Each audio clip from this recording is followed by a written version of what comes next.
Assalamualaikum warahmatullahi wabarakatuh.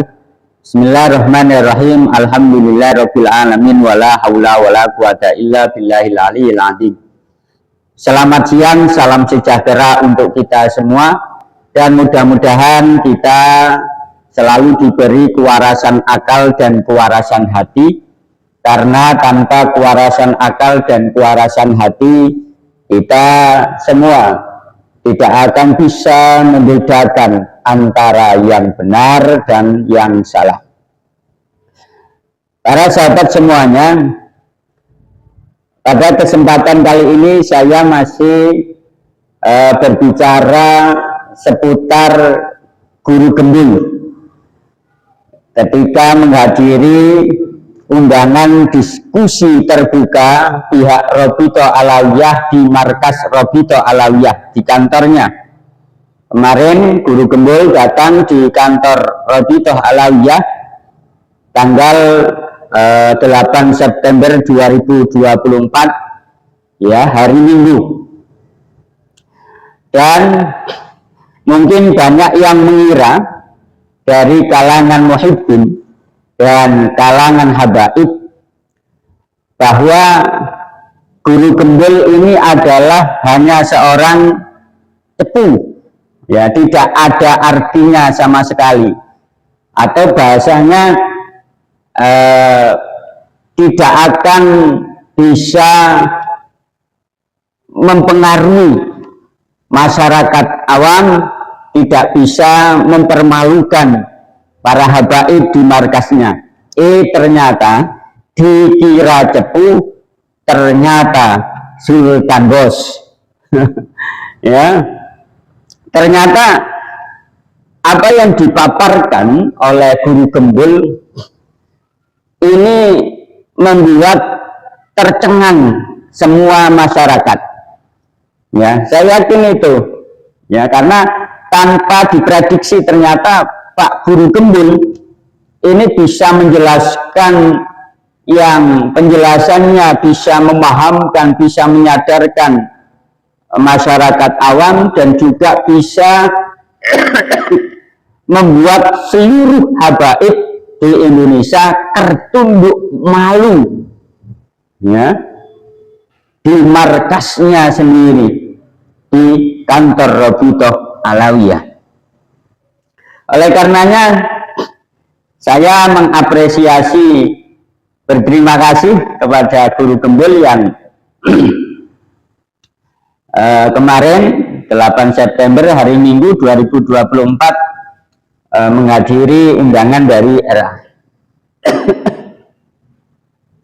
Para sahabat semuanya, kenapa saya bilang tadi, saya bilang bahwa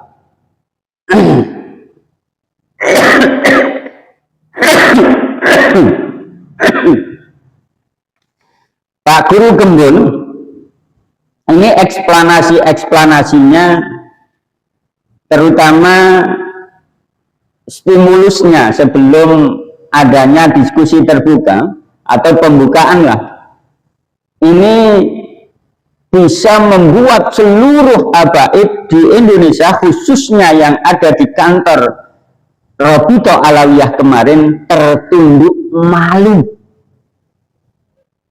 Ya. Jadi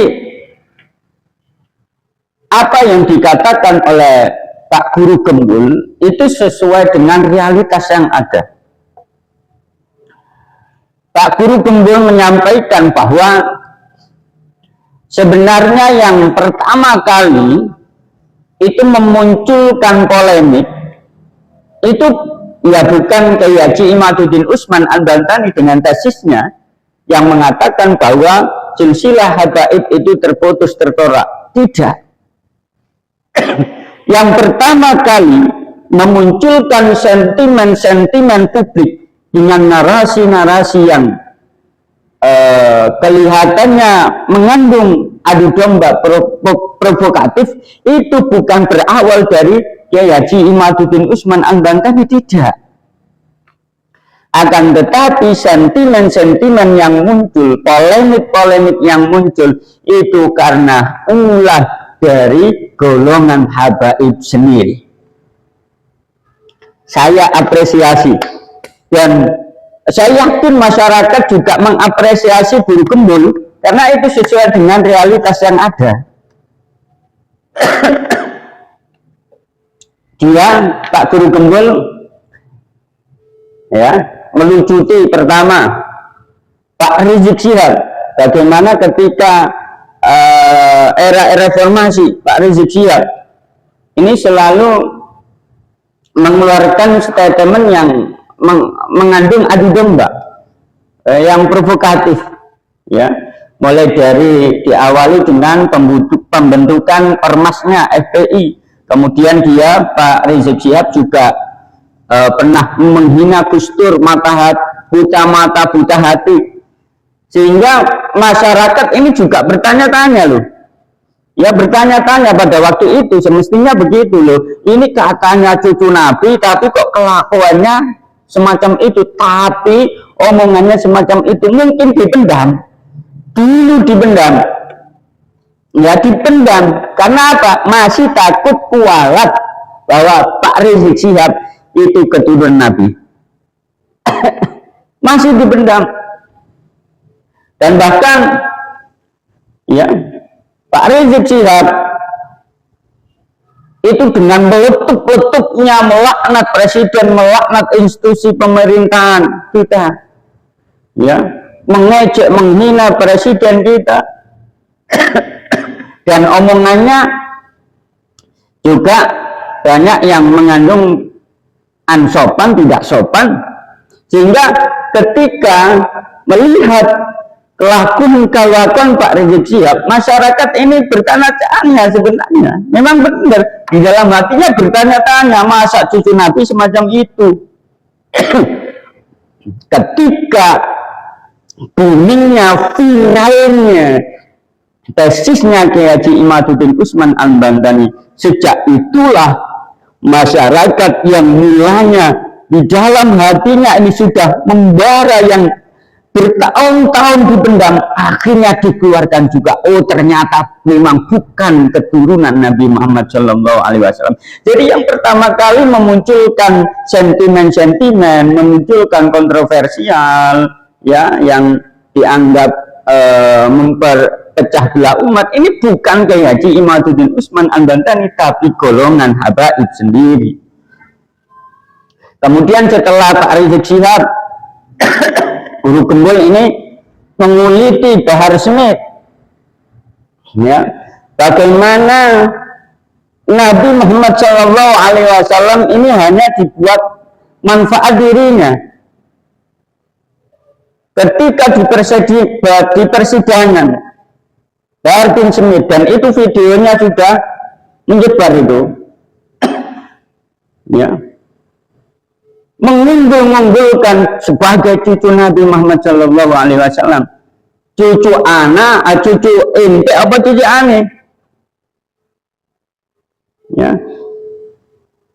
Dan kita sering juga melihat bagaimana ceramah-ceramahnya Bahar bin Smith, ya, yang sama sekali tidak mencerminkan dakwahnya Nabi Muhammad SAW. Memukul santrinya, disaduk, ya, kata-katanya kotor dan lain sebagainya, sehingga masyarakat ini di dalam hatinya sekali lagi juga bertanya-tanya, masa iya dia itu cucu Nabi? Bertahun-tahun dipendam, sehingga ketika munculnya boomingnya tesisnya Kiai Haji Imaduddin Usman Al-Bantani, akhirnya bara api yang bertahun-tahun dipendam di dalam hati dikeluarkan. Ternyata memang bukan keturunan Nabi Muhammad SAW, yang bahkan sampai rela diciumi kakinya. Dan masyarakat semuanya pasti juga bersedih melihat kelakuan-kelakuan Bahar bin Smith. Jadi dari sini, ya, sekali lagi dari Bahar bin Smith Ini yang pertama kali memunculkan sentimen-sentimen, kemudian polemik-polemik yang sudah berjalan 2 tahun ini bukan Kiai Haji Imaduddin Usman Al-Bantani, tapi golongan habaib sendiri. Kemudian Pak Guru Gembul juga menguliti Pak Novel, ya Pak Novel Al-Idrus. Ya Pak Novel Al-Idrus pernah mengatakan Indonesia ini aman karena cinta habaib. Ya, yang kritik nasabnya habaib itu seperti iblis. Lah, kelakuan habaib inilah dan banyak ya. Tidak 3 itu saja sebenarnya. Kalau disebutkan banyak. Ada Faisal Asqaf, ada Ja'far As-Shadiq. Ya, dari golongan-golongan habaib inilah, kelakuan habaib inilah yang pertama kali sebenarnya memunculkan ya sentimen-sentimen yang ada, memunculkan polemik-polemik yang ada. Jadi bukan Kiai Haji Imaduddin Usman Al-Bantani. Jadi Guru Gembul saya apresiasi ya, realitas sekali, dan saya yakin kok masyarakat awam sudah paham itu. Itu saja yang bisa saya sampaikan, saya tidak bisa lama-lama karena ada kegiatan lain. Assalamualaikum warahmatullahi wabarakatuh. Salam NKRI.